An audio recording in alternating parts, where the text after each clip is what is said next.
They say once upon a time, there were 3 people, and they were on a journey, and they took provisions for their journey. But what happened is, they didn't have a GPS like we have today. Sat-nav, TomTom, right? Google Maps. So they were in the forest, traversing, and they became lost.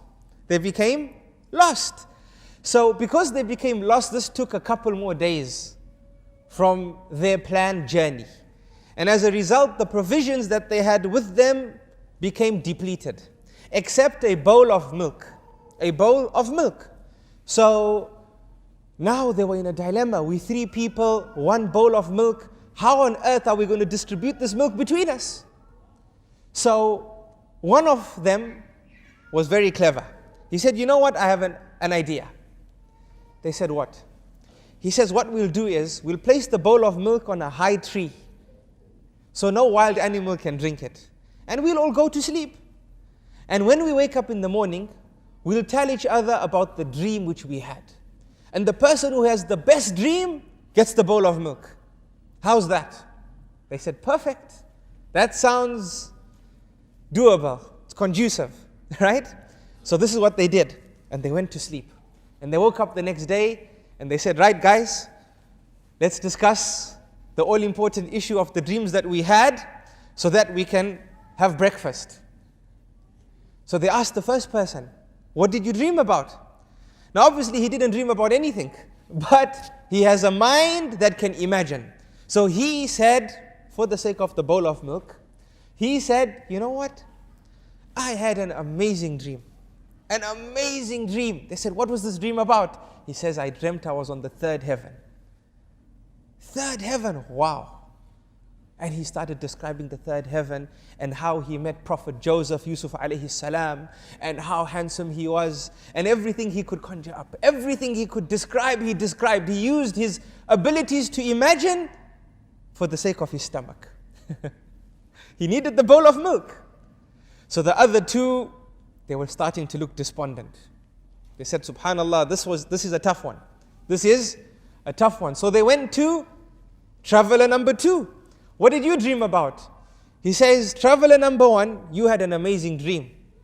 But sorry to say, my dream was better.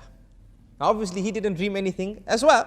So they said, what was your dream about? He says, which heaven were you on? He said, the 3rd heaven. He goes, me, I was on the 5th heaven. I was on the 5th heaven. And we know that the 5th heaven is more beautiful than the 3rd heaven. So what did he do? He bettered the description of the 3rd heaven. And traveler number 1 looked down, despondent, as he saw the bowl of milk evaporating. So then they turned to traveler number 3. And traveler number 3 said, yes, what can I do for you? They said, we're waiting to hear the dream. We want to hear what you dreamt last night. Now how many heavens are there? I can't hear you. You guys got to be alive here, come on. 7. He said, I'm too ashamed to tell you about my dream. They said, what do you mean you're too ashamed to tell us about your dream? You have to tell us, it was an agreement. Let's hear it and let's finish this, because the sun is rising and this bowl of milk is going to evaporate. Tell us what you dreamt about. He goes, I'm too ashamed, please, just leave me out of it. He said, no, we had an agreement, let's hear it. He goes, okay. Because you're forcing me, last night I was in a deep, deep, deep sleep, really enjoying the sleep, when suddenly somebody woke me up. So they said, who woke you up? We were sleeping, we were the only ones here. He says, no, there was somebody. There was this knight on a black horse, and this horse was very well groomed. It was groomed as you see the king's horses groomed. He's describing, he's imagining. Can you see how this mind can describe? Right? The purpose of the story is to understand how we can imagine and describe.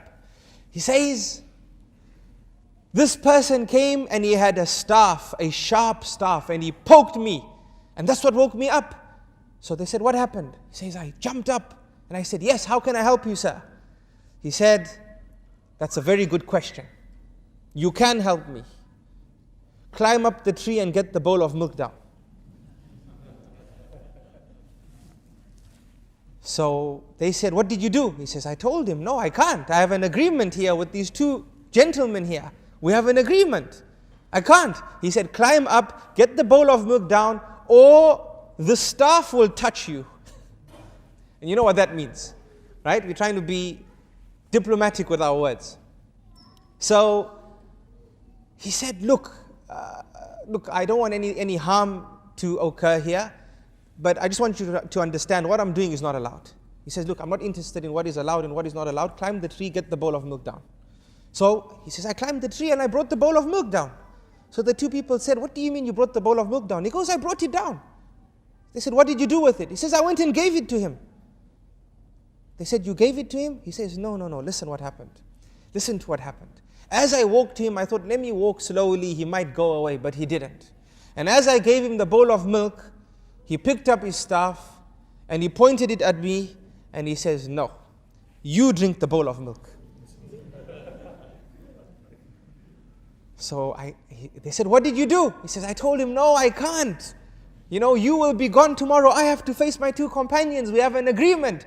He said, drink the bowl of milk or the staff will touch you. So he goes, what could I do? I started drinking it.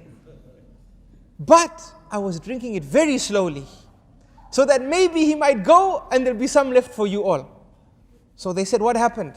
He said that this person said, drink it till the last drop or the staff will touch you.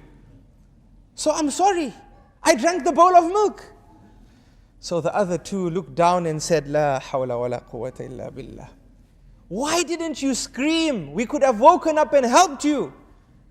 So he said, I screamed and screamed, but you were on the third heaven and you were on the fifth heaven, you couldn't hear me.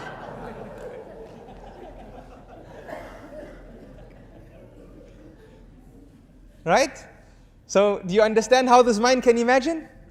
But even though it can imagine and describe, you can't imagine Jannah and you can't describe Jannah.